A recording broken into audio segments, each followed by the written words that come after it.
Louvado seja o nosso Senhor Jesus Cristo, para sempre seja louvado. Reflexão diária do dia 8 de agosto de 2023. Estes são os santos que receberam a bênção do Senhor e a misericórdia de Deus, seu Salvador. É a geração dos que buscam a Deus. Salmo 23, versículos 5 ao 6. O evangelho de hoje está no livro de Mateus, capítulo 14, versículos 22 ao 36. O Senhor esteja convosco, Ele está no meio de nós. Proclamação do Evangelho de Jesus Cristo segundo São Mateus. Glória a vós, Senhor. Depois que a multidão comera até saciar-se, Jesus mandou que os discípulos entrassem na barca e seguissem à sua frente, para o outro lado do mar, enquanto ele despedira as multidões. Depois de despedi-las, Jesus subiu ao monte para orar a sós. A noite chegou e Jesus continuava ali sozinho. A barca, porém, longe da terra, era agitada pelas ondas, pois o vento era contrário. Pelas 3 horas da manhã, Jesus veio até os discípulos andando sobre o mar. Quando os discípulos avistaram andando sobre o mar, ficaram apavorados e disseram: "É um fantasma!" e gritaram de medo. Jesus, porém, logo lhes disse: "Coragem, sou eu, não tenhais medo." Então Pedro lhe disse: "Senhor, se és tu, manda-me até teu encontro, caminhando sobre a água." Jesus respondeu: "Vem." Pedro desceu da barca e começou a andar sobre a água, em direção a Jesus. Mas, quando sentiu o vento, ficou com medo e, começando a afundar, gritou: "Senhor, salva-me!" Jesus logo estendeu a mão, segurou Pedro e lhe disse: "Homem fraco na fé, por que duvidastes?" Assim que subiram na barca, o vento se acalmou, e os que estavam na barca prostaram-se diante dele, dizendo: "Verdadeiramente tu és o Filho de Deus." Após a travessia, desembarcaram em Genezaré. Os habitantes daquele lugar reconheceram Jesus e espalharam a notícia por toda a região. Então levaram a ele todos os doentes e pediam que pudessem ao menos tocar a barra das suas vestes, e todos os que tocaram ficaram curados. Palavra da salvação, glória a vós, Senhor. Aqui neste evangelho temos duas circunstâncias.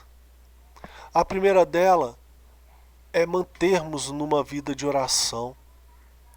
A nossa paróquia, a Paróquia Santo Agostinho, esse ano estamos vivenciando o ano da espiritualidade. E aqui nós somos convidados a uma vida mais intensa de oração. Aqui Jesus fala lá no início que após todos comerem e ficarem satisfeitos, ele despediu aquele povo e subiu ao monte para orar. E ao vermos as águas, aqui também tem um relato das águas, onde elas estavam tribuladas, com ondas fortes. Mas aqui também tem aquele instante, Jesus subiu para orar, guarda isso. E aqui vemos os discípulos que viam Jesus vindo à direção deles. E pelo misticismo deles da época, eles acreditaram que aquilo ali era um fantasma, mesmo sabendo que Jesus ainda estava vivo. Eles acharam que era um fantasma, e Jesus, para confortar, disse que era ele.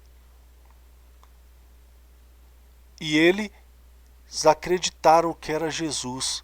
E Pedro, homem corajoso, por assim dizer, mas talvez o que tinha mais coragem ao ponto de indagar Jesus em algumas circunstâncias, por mais boba que seja essa indagação, ele disse: "Se é tu mesmo, manda eu ir ao teu encontro caminhando sobre as águas."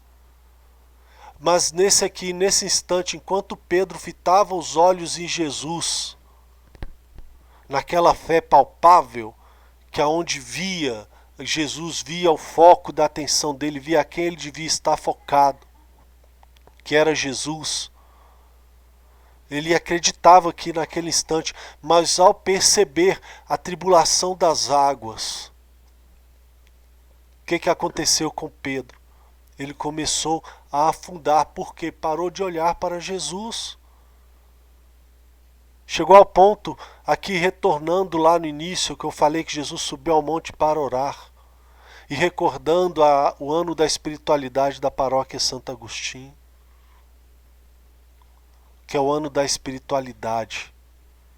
Ao cessarmos, ao pararmos as nossas orações, acontece como Pedro, começamos a afundar na água.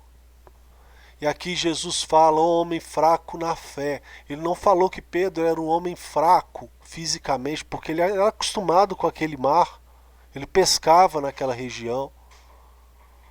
Mas, ao andar por sobre as águas, focando seus olhos em Jesus, mas ao começar a prestar atenção nas dificuldades da fé, ele começou a afundar. Ao ponto em que Jesus perguntou, por que duvidastes? E após a travessia, fala aqui no versículo 34, as pessoas reconheceram Jesus e falaram que apenas tocar na orla do manto de Jesus eles já seriam curados. Isso me arremete lá na hemorraísa, que ao tocar na veste de Jesus ela foi curada. Mas por causa de quê? Por causa da fé. Ao focar o olhar em Jesus, ao focarmos o olhar em Jesus, mesmo tocando na orla do seu manto, nós seremos curados. E aqui é o que fala, aqui bem no finalzinho, e pediu que pudesse ao menos tocar a barra da sua veste, e todos os que a tocaram ficaram curados. Assim também somos nós, meus irmãos e minhas irmãs. Intensificar a nossa vida de oração, focar os nossos olhos em Jesus, ao ponto da nossa fé estar numa situação tão agradável que ao tocarmos na orla do manto de Jesus, nós seremos curados. Rezemos. Bendito sejas tu, Senhor Deus do universo, exaltado seja teu santo nome. Pois ao acreditar em ti, acreditamos que o pão que virá até nós, o pão nosso de cada dia, não falhará, que é a tua presença. Nós clamamos a ti, Senhor, que no nosso momento de oração, no momento solitário contigo, no momento de entrega a ti, Senhor, nós possamos fitar os nossos olhos ao ponto que nenhuma perturbação física e espiritual possa nos atrapalhar e chegamos a afundar nela, Senhor. E podemos também sentir a tua graça no meio de nós, ao ponto de, no mesmo pequeno ponto da nossa fé, nós possamos tocar a orla do teu manto e seremos curados. Por isso nós tomamos posse, Senhor, da cura da nossa vida, da cura da nossa alma. Louvado seja o nosso Senhor Jesus Cristo, para sempre seja louvado, e permaneceremos reunidos em nome do Pai, do Filho e do Espírito Santo. Amém.